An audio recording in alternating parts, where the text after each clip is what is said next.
lots of thoughts trying to come out at the same time. But,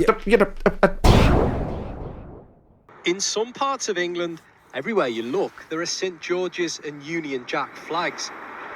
It's the ripple effect of what started as a movement in the Midlands.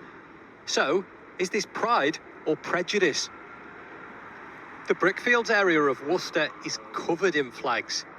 Carla's part of a group putting them up. It's all about bringing the communities together. It's about love, peace, unity. Nothing to do with racism, as people keep stating. But this has brought people out. Everyone's coming out. And a lot more people are voicing their opinions now. Obviously about illegal immigration, undocumented males.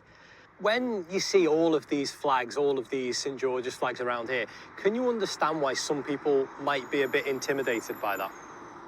No. Not at all? No. My true belief is if you're in England, you should not be intimidated and you should not be insulted by the English flag.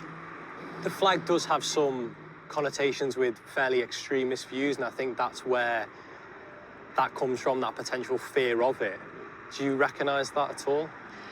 I understand what you're saying about it, but our flags haven't been put up in Worcester for anything to do with racism. But some people might not know that. Did you see that? They might not, but that's why we keep saying it on the page. I've done so many posts, anyone following, I've done it on my personal Facebook, on the page, the reasons behind why we're doing it.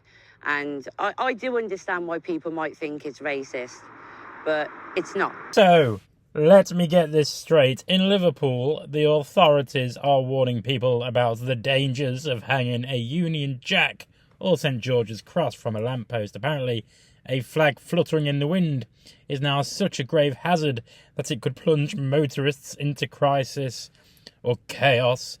Forget potholes the size of swimming pools. Forget bin collections that turn your street into a landfill site. Forget crime going through the roof. No! The real menace to society, according to our councils, is a bit of red, white and blue fabric flapping in the breeze. It's laughable, isn't it? For years, councils have been bending over backwards to accommodate every single flag under the sun. Rainbow flags, EU flags, Palestine flags. And we're always told it's all about celebrating diversity, but stick the Union Jack up, or worse, the dreaded St George's Cross, and suddenly it's a health and safety emergency. You half expect the council to issue protective goggles in case somebody is blinded by patriotism. One local leader even said with a straight face that they don't want flags coming loose and hitting windscreens, because really, I've driven through Liverpool plenty of times and the only thing hitting windscreens is the rain. This isn't a Hollywood stunt movie, it's a flag on a pole. If the French can manage to hang the tricolour from every lamppost in Paris without causing pile-ups on the Champs-Élysées, I think Scousers can cope with a Union Jack above County Road. And here's the best bit. The council say you are allowed to fly the flags on your own property. How generous of them! Thank you, comrades in the town hall, for granting us permission to be patriotic in our own homes. I wasn't sure if Rule Britannia still applied without planning permission. At the end of the day, this is about symbolism. The working class streets of Everton and Holton are proud places, and people want to show that pride, but the political class gets twitchy when the national flag appears where they don't control it. They're fine with flying it from the council HQ, where it's sanitised and boxed in by bureaucracy, but heaven forbid people themselves should take ownership of it. And here is my advice. Keep flying the flags, fly them from your houses, your gardens, your businesses, and yes, if you could do it safely, even from lampposts.